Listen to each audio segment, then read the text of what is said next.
에베소서 3장 18절 말씀입니다. 신약 성경 313페이지 에베소서 3장 18절입니다. 능히 모든 성도와 함께 지식에 넘치는 그리스도의 사랑을 알아 그 넓이와 길이와 높이와 깊이가 어떠함을 깨달아 하나님의 모든 충만하신 것으로 너희에게 충만하게 하시기를 구하노라. 어떤 의미의 하나님의 모든 충만하신 것이냐? 말하자면 하나님께서 가지시는 것 중에 우리가 가질 수 있는 것은 뭐냐 그러면 성품에 관한 것들입니다. 하나님의 모든 충만하신 것 중에 우리가 나눌 수 없는 건 뭐냐? 그만이 갖는 창조주, 신이기 때문에 갖는 것. 예를 들면 영원하심, 전능하심 이런 건 나눌 수 없습니다. 능력을 나눠 갖지는 않습니다. 우리는 어떤 데서 충만해지느냐? 성품, 길이 참으시며 사랑이시며 자비하시며 긍휼히 여기시며 이런 부분입니다. 그러니까 성령의 열매 한데도 보면 어떤 것들입니까? 능력적 차원이 아니라 수단과 방법으로 쓸 수 있는 게 아니라 성품이라는 걸 기억하셔야 됩니다. 그렇죠? 성령의 열매는 뭐죠? 사랑과 희락과 화평과 온유와 오래 참음과 자비와 양선과 충성과 절제와 뭐 그런 것들입니다. 그걸 뭐 꼭 다 외워야 되는 것은 아닙니다. 지가 못 외울 땐 말을 그렇게 하고 지가 외울 때 꼭 외워야 된다 그러고 뭐 그렇죠. 그러니까 성품적인 것들이 저게 능력이 없다는 것을 기억하셔야 됩니다. 참 그 재미있죠? 그래서 이제 충만이라는 것이 뭐냐 하는 문제를 우리가 이제 알면 내가 그리스도의 모든 충만하신 것으로 충만해지고 있는 중인가 아닌가를 구별하게 됩니다. 우리는 어떤 쪽으로 충만을 보통 예상을 하냐면 능력적 차원에서 생각을 하니까 우리는 영 이 문제와는 관계없는 사람이고 내가 예수 믿는 거 어딘가 틀린 것이 아닌가라는 자꾸만 자책감에 빠지게 됩니다. 오늘 이 말씀을 듣고 나면 우리가 그 길을 향하여 가고 있는 중이라는 위로를 받을 것이라고 저는 기대를 합니다. 오늘 이 본문에만 볼지라도 그 충만하심에 관한 얘기를 어떤 식으로 하느냐 하면 이제 17절 보시면 믿음으로 말미암아 그리스도께서 너희 마음에 계시게 하옵시고 그 다음에 18절에 있는 같이 지식에 넘치는 그리스도의 사랑을 알아 그 다음에 19절로 와서 충만하게 하시기를 구하노라예요. 그러니까 충만이라는 것을 결론 짓기 위해서 그 과정이 되고 방법이 되는 통로가 되는 것에 대한 설명은 그리스도께서 우리 안에 계시는 것과 그분이 갖고 있는 우리를 향한 사랑에 대한 지식 이런 식으로 말하자면 설명이 되어 있단 말이죠. 요한복음 14장으로 가보십시다. 거기 가면 그 부분에 대해서 조금 더 구체적인 설명이 나옵니다. 요한복음 14장 23절입니다. 예수께서 대답하여 가라사대 사람이 나를 사랑하면 내 말을 지키리니 내 아버지께서 저를 사랑하실 것이요 우리가 저에게 와서 거처를 저와 함께하리라. 그렇죠?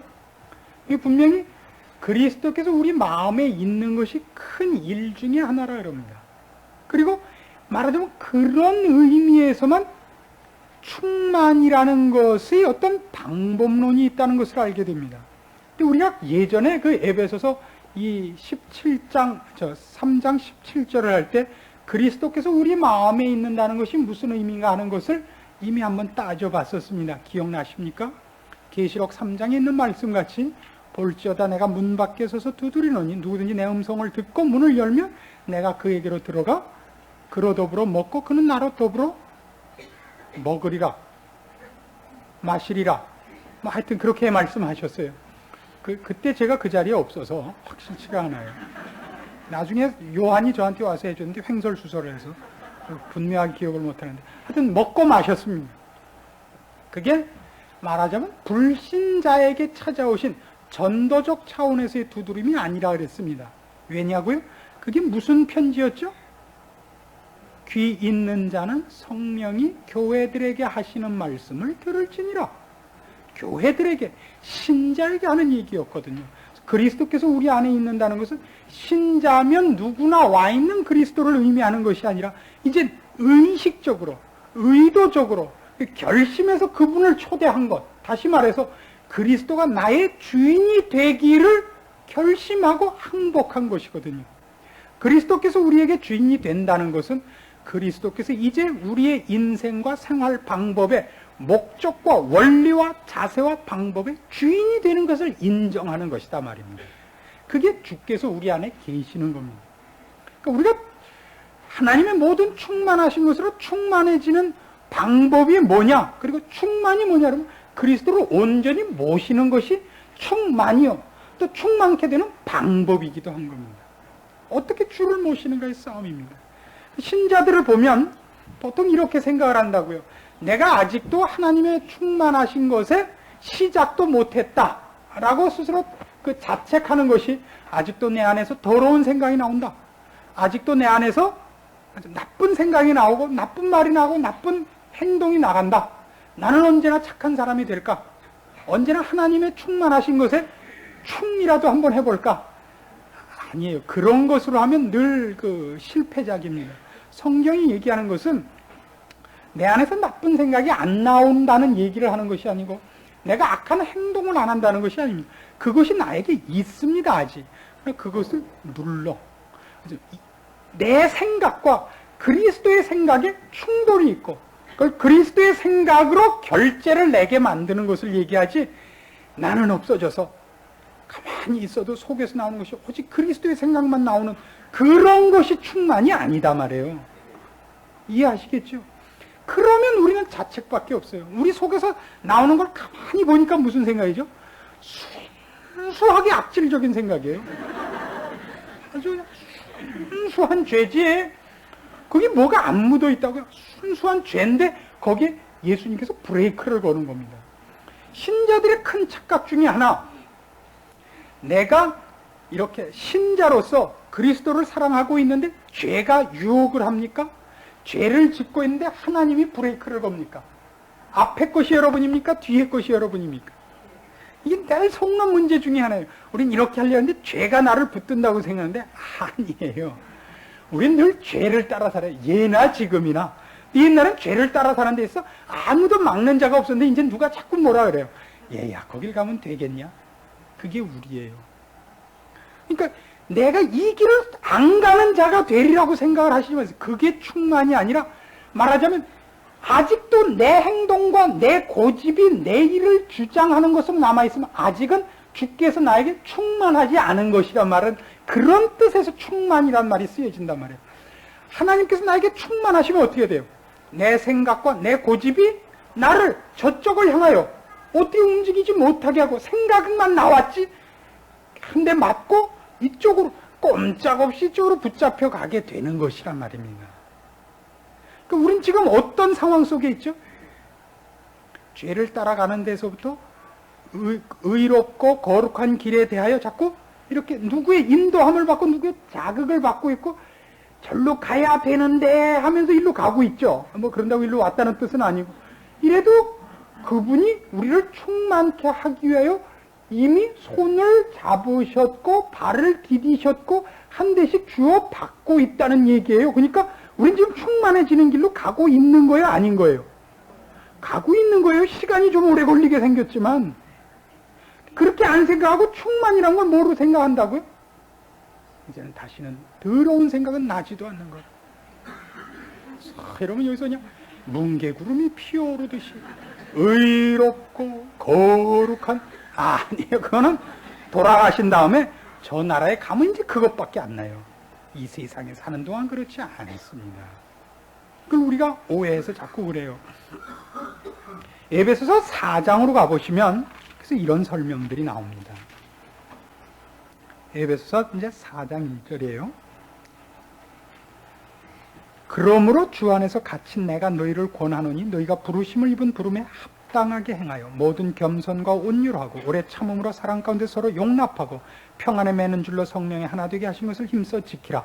자, 충만으로 가는 길을 구체적으로 이제 설명하면 4장 이후란 말이에요. 근데 이것들이 충만이라는 것이 뭔가 어떤 기운이 와서 나를 몰아내고 나를 다른 걸로 바꿔치게 하는 외부로부터의 힘이 아니라 오히려 보면 권유를 하죠. 우리에게 할 일이 있다 그러지 않습니까? 신자들이 그 안에서 무엇은 안 해야 되고 무엇은 해야 되고 하는 일로서 충만이라는 것이 묘사되어 있다는 것을 기억하셔야 됩니다. 뜻밖에도 충만은 무엇에 이렇게 폭포수 밑에서 물에 홈박 젖는 것 같으다든가 무엇이 들어와서 내 몸을 이렇게 싹 잠기게 하는 그런 식으로 되어 있지 않고 우리가 애쓰고 애써서 하나씩 내 마음에 심고 싹나게 하고 꽃 피워야 되는 일들이라고 묘사되어 있단 말입니다.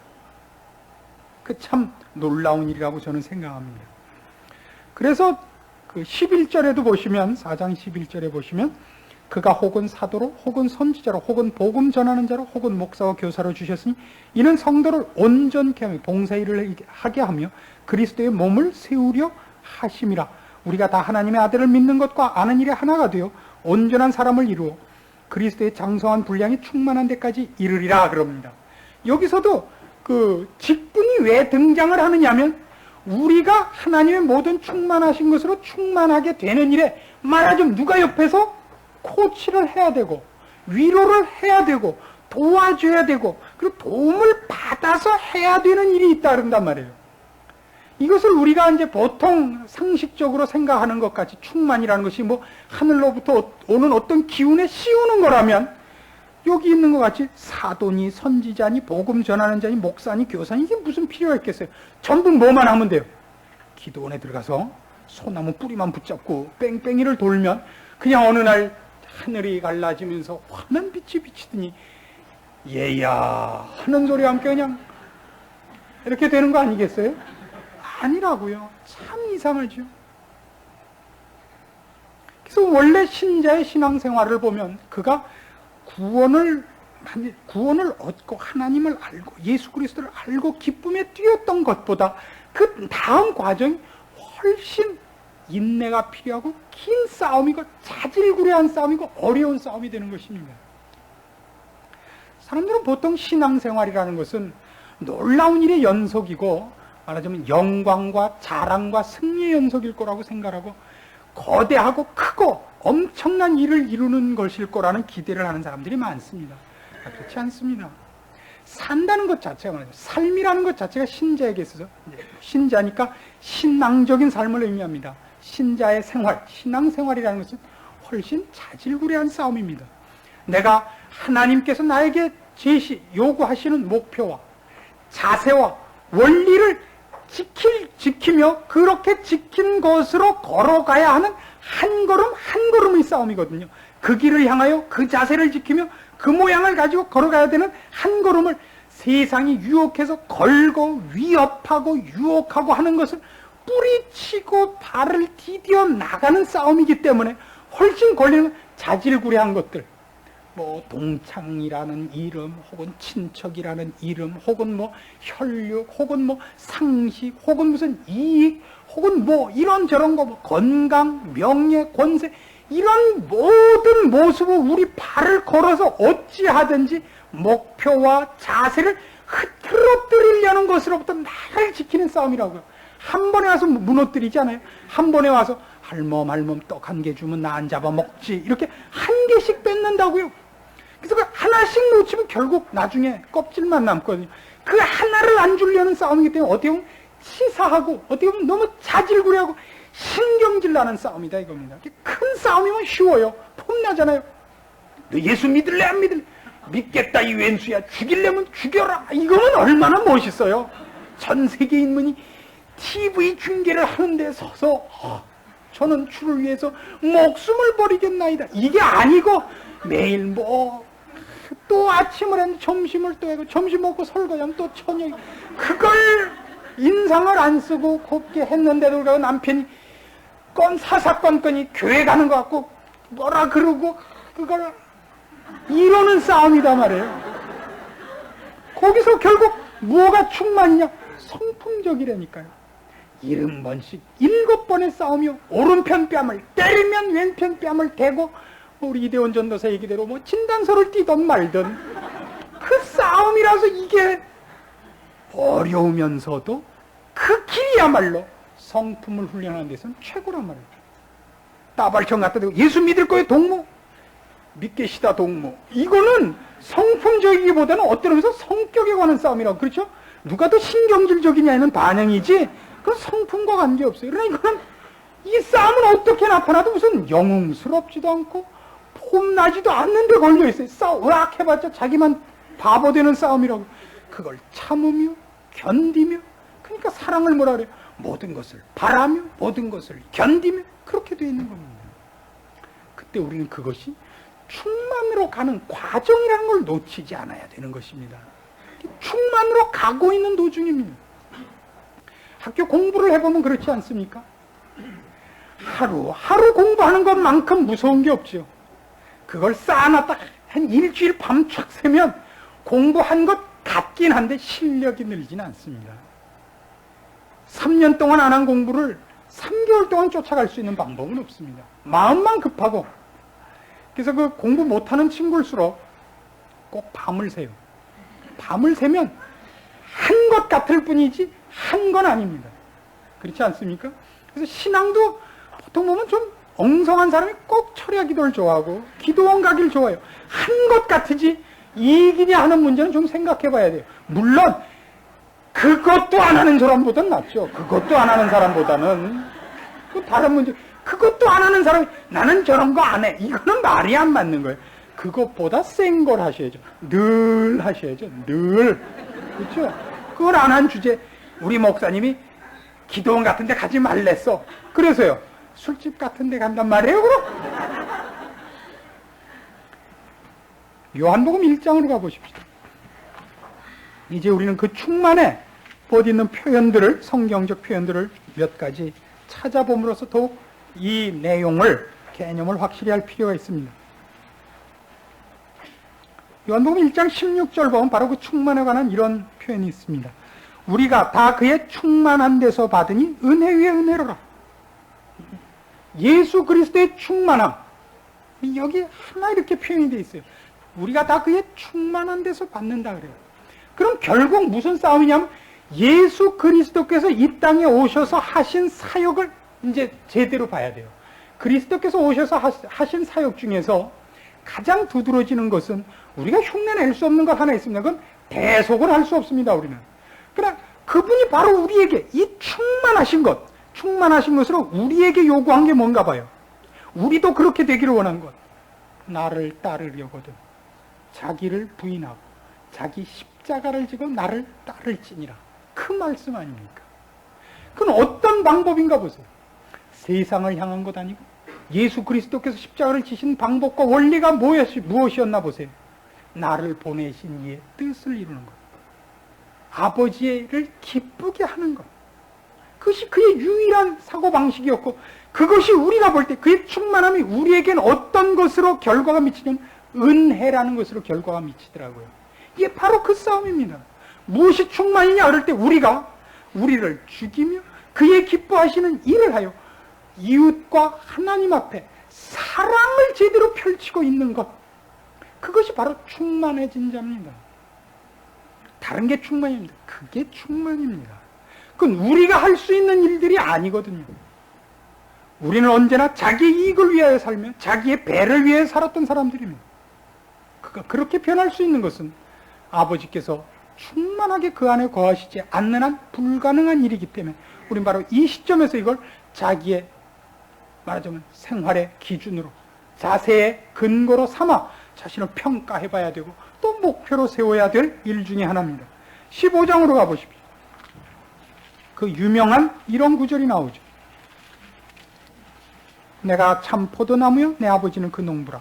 무릇 내게 있어 과실을 맺지 아니하는 가지는 아버지께서 이를 제해 버리시고 무릇 과실을 맺는 가지는 더 과실을 맺게 하려 하여 이를 깨끗게 하시느니라.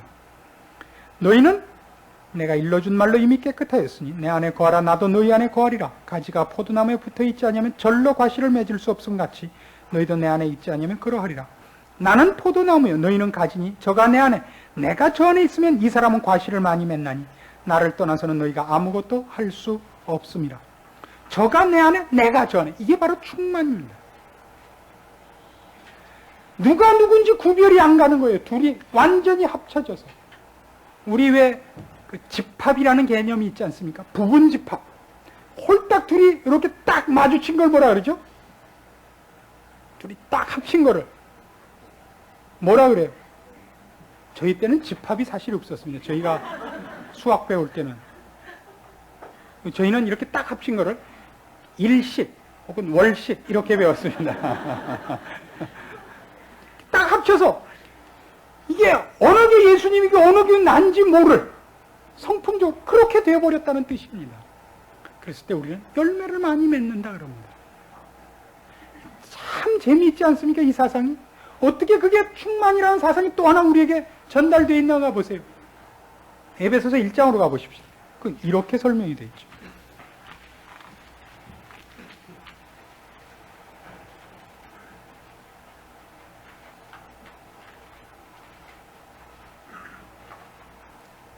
(23절) 1장 23절 교회는 그의 몸이니 만물 안에서 만물을 충만케 하시는 자의 충만이니라. 여기 이제 그 포도나무, 그 다음에 여기 교회, 이렇게 되면서 이제 살살 분명하게 나타나는 겁니다. 그는 머리십니다. 우린 그의 몸입니다. 머리와 몸은 어떤 함수관계를 가지느냐면, 머리로부터 모든 지시가 떨어지고, 머리가 생각하는 모든 상상을 몸으로 이루는 것입니다. 그때 보세요. 야구선수가, 투수가 던진 공을 안타를 만드는데, 그건 몇 초 만에 판단인지 아십니까? 그런 거 알아서 뭐예요? 하여튼 굉장히 짧은 시간에 하는 겁니다. 투수가 던진 공이 캐쳐의 이 밑까지 들어오는데 걸리는 시간이 0.4초인가 그렇다나 봅니다. 아니면 또 어때요? 하여튼 그렇게 짧은 시간이랍니다. 근데 그것을 때리기 위해서 몸을 이렇게 돌려서 때리려면 때려야 하지 하고 움직이는데 말하자면 뭐 0.2초쯤 걸린다 그러면 판단은 몇 초 동안에 해야 되는 거예요? 0.2초? 아니죠. 때릴 수 있는 순간이란 건 전부가 아니지 않습니까? 던져서 지나간 다음 건 또 아니기 때문에 0.1초 이내에 판단을 해야 되는 거예요. 판단이란 건 뭘로 하는 겁니까? 머리로 하는 건데, 머리가 판단해서 맨 처음 뭘로 해요? 눈으로 합니다. 근데 눈이 이렇게 두 개가 있어야지 한 눈으로는 안 된다 그래요. 그러니까 이 눈이 두 개로 보는 왼쪽 눈이 본 것과 오른쪽 눈이 본 거의 시각의 시간의 차이 때문에 스피드와 위치를 판단하는 거거든요. 그래서 야구 선수들은 눈 둘 중에 눈이 하나 나빠지는 날이면 이 타자 노릇을 못 합니다. 판단이 흐려져서. 그러니까 시력이 굉장히 중요합니다. 근데 시력이 암만 중요하면 뭐예요? 결국 뭐가 때려야 돼요? 이게 때려야 되거든요. 그럼 홈런이 나왔다 칩시다. 그럼 홈런이 나온 것은 도대체 누구한테 돌려야 되는 영광입니까? 그때 이게 딱 쳐서 홈런이 되면 눈이 한번 쓱 나왔다 들어갑니까? 내가 봤다 이렇게 됩니까? 홈런을 딱 치면 손이 한번 등으로 갔다 딱 돌아옵니까? 아니거든요. 이건 사실 때리는 쪽에 감각이 온다 그래요. 홈런을 때렸을 때 때린 감각이 다르다 그래요. 벌써 배팅 폼이 다르죠. 이게 다 김재박 선수한테 다 배운 겁니다. 딱 쳐서 들어온 이 감각이 잘 맞았다는 감각이지, 사실 넘어갔느냐 안 넘어갔느냐는 소리 듣고 안다 그래요. 소리 듣고 이건 넘어갔다. 소리가 다르다 그래요. 이 팔에는 잘 맞았다는 감각이 있고 잘 맞았다는 감각이 있고, 제가 무슨 말을 하려고 그러냐면 넘어간 것이 꼭 최고의 감각으로 팔에 남아있지는 않단 말입니다. 넘어간 것에 대한 기쁨은 어떤 의미에서 머리인지 가슴인지 모를 희열이 가고요. 그러니까 하나의 일에 대해서 충만함이라는 것이 우리에게 왔을 때 그 충만함이 우리에게 어떤 충만함에 대한 어떤 나만의 감각이 꼭 있다고 성경이 약속하지 않는단 말입니다. 우리가 이루어낸 어떤 일이 어떤 의미에서 그 몸이 아니라 머리까지 합쳐진 한 인격적 그 전체가 느끼는 감동으로 되어 있기 때문에, 말하자면 축구선수가 슛골인을 시킨 것이 발이 잘한 것인지 판단을 잘한 것인지 모르게 어느 것 하나의 감각과 어느 것 하나만의 일로서 구별 지어질, 구분할 어떤 점찍을 이 눈금이 없단 말입니다. 왜 제가 자꾸 이 얘기를 하는지 아십니까? 우리는 신앙생활 중에 어떤 눈금을 감동스럽게 받는 적이 있는 겁니다. 구원을 얻은 데 대해서, 회개에 대해서, 혹은 어떤 은사에 대해서, 혹은 어떤 일의 선택에서 기로에 서 있을 때의 간섭에 대해서, 어려운 경지에서 기적적인 탈출에 대해서, 그렇죠? 병들어 쓰러져 있던 자리에서 기적적인 어떤 은사를 입는 일들이 있다고. 그것이 꼭 충만이라고는 절대 얘기할 수 없단 말이죠. 그러니까 감각이 강한 것과 내용이 꽉 차지는 것과는 전혀 관계가 없습니다. 내가 지금 잘 가고 있다는 표현일 수 있을 뿐입니다. 하나님의 안에 있다는 위로일 수 있을 뿐이지 그것이 꼭 충만을 표현하는 것은 아니다 이 얘기입니다. 오히려 충만은 이런 각도에서 볼 때 어떻게 하나님적인 계획과 목표와 원리와 자세에서 일치되는가의 싸움입니다. 그래서 손가락이 아니라 말하자면 전체 몸과 하모니와 제 위치를 지키고 있는 것, 그런 의미에서 충만입니다. 이해하시겠습니까? 이런 질문을 자꾸 하는 걸 용서하십시오. 이게 제가 어찌 여러분을 괄세하려고 그러는 것이겠습니까? 말씀을 맡은 자의 안타까움이 아니겠습니까? 이런 자세, 이런 것이 충만이다 이런 겁니다. 그런 것들이죠. 어떤 면에서 우리는 말하자면 그 충만의 단계에 이미 들어가 있는 사람들입니다. 그 충만은 너무 크기 때문에 그렇게 쉬운 싸움만은 아닙니다. 마태복음 5장에 가시면 바로 아까도 제가 인용한 것 같이 이런 충만에 대한 표현들이 아주 풍성하게 나타나 있는 것을 보게 됩니다. 43절부터 보십시오. 5장 43절. 또 내 이웃을 사랑하고 내 원수를 미워하라 하였다는 것을 너희가 들었으나 나는 너희에게 이르노니 너희 원수를 사랑하며 너희를 핍박하는 자를 위하여 기도하라. 이같이 한즉 하늘에 계신 너희 아버지의 아들이 되리니 이는 하나님이 그 해를 악인과 선인에게 비추게 하시며 비를 의로운 자와 불의한 자에게 내리우심이니라. 너희가 너희를 사랑하는 자를 사랑하면 무슨 상이 있으랴? 세리도 이같이 아니하느냐? 또 너희가 너희 형제에게만 무난하면 남보다 더하는 것이 무엇이냐? 이방인들도 이같이 아니하느냐? 그러므로 하늘에 계신 너희 아버지의 온전하심과 같이 너희도 온전하라. 예, 아버지의 모든 충만하신 것으로 우리에게 충만하게 되려고 할진데 하나님의 온전하심을 모방해야 된다 그럽니다. 훈련해야 된다 그럽니다. 쉽지 않은 일입니다.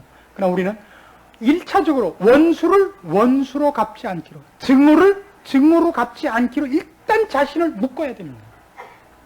그리고 원수된 자, 증오심을 내가 갖고 있는 대상을 향하여 좋은 말을 하며 최소한 악한 소리를 안 하며 그리고 위하여 기도하며 용서하려고 애쓰는 자리로부터 가야 됩니다. 훈련해야 됩니다. 이것은 우리에게 방법이요 신앙의 자세요 동시에 목표입니다. 이것이 충만으로의 길입니다. 그렇게 하지 않으면 우리는 지금 불편한 사람들이 이미 되어 있습니다. 그렇죠? 원수를 원수로 갚은 것이 이제 속 상하죠. 옛날 같으면 속이 시원했을 텐데 이제 그렇게 한 것이 대신 미안하고 그냥 내가 지고 말걸 그 생각이 드는 걸 보시면 여러분은 분명히 여러분 혼자가 아닌 것입니다. 이제 그렇죠? 그건 사실이죠. 그러나 늘 미안하지만 나는 해야겠어 그러고 오는 게 흠이지. 우린 사실은 이제 그게 속이 편하진 않은 사람들이 되었습니다. 우린 다른 사람입니다. 그리스도에 사로잡힌 자요, 우리 혼자 있지 않은 자로 되어 있습니다. 놀라운 일이죠. 그것을 온전한 자리에 이루기까지, 완성의 자리에 가기까지 우리가 얼마나 많은 산을 넘고 물을 건너야 되는지 모르겠습니다. 그 길에 들어서 있는 것은 사실이요. 그 목표에 갈 것을 요구하고 있습니다. 왜요? 그것은 여러분에게 행복한 길이요, 여러분에게 기쁜 길이요, 여러분에게 자랑스러운 것이기 때문입니다. 해보십시오. 져보십시오. 양보해보십시오. 위하여 기도해보십시오. 여러분의 기쁨을 막을 자 없을 것입니다. 여러분의 마음에 흘러넘치는 생수의 강을 여러분들이 분명히 누리실 것입니다. 그건 안 하고 생수의 강만 넘치게 달라 그러니 밤낮 홍수만 나죠. 생수는 안 나오죠. 신자가 마땅히 기억해야 되는 자세요, 지금 바로 실천해야 되는 요구인 것을 기억하십시오. 이것은 축복된 길입니다. 그리고 우리 모두가 해야 하는 길이고 그 이미 들어선 길입니다. 기도하십시다. 하나님 아버지의 은혜를 감사합니다. 우리가 하나님의 자녀요, 주께서 함께 하시는 자요, 오늘도 우리의 인생을 홀로 걷지 않는 사람이라는 사실을 기억하고 감사드립니다. 우리를 죄와 악에서부터 끌어내시며 더러움에서 우리를 돌이키신 하나님의 손길을 느끼면서도 그 속에서 헤어나지 못하는 자신을 주 앞에 고백합니다. 주님 함께 하셔서 우리를 불러 하나님의 온전하신 자리에 초대하신 그 초대에 응하게 하시고 열심으로 오늘도 저희를 흔드시며 말씀으로 깨끗게 하시기를 원하시는 주의 손길 아래 복종하는 은혜와 그렇게 결심할 수 있는 아름다운 용기를 허락하시옵소서. 우리의 축복과 우리의 자랑과 우리의 행복을 위하여 권유하시는 하나님의 그 아름다운 약속들을 외면하는 자 없게 하시옵소서. 그리하여 우리를 통하여 나타내시려는 하나님의 영광과 하나님 나라의 그 복된 소망과 우리에게 오늘도 허락하시는 놀라운 감사의 찬송을 이 시대 앞에 우리 입술을 열어 발하게 하시옵소서. 우리 여기 주의 약속을 들은 심령들 가운데 이 약속을 누리지 못하는 자 없게 하옵시고 주께서 약속하신 이 축복의 자리 맛보지 못하는 자 없도록 간섭하시고 인도하시고 지켜주시옵소서. 예수님의 이름으로 기도합니다. 아멘.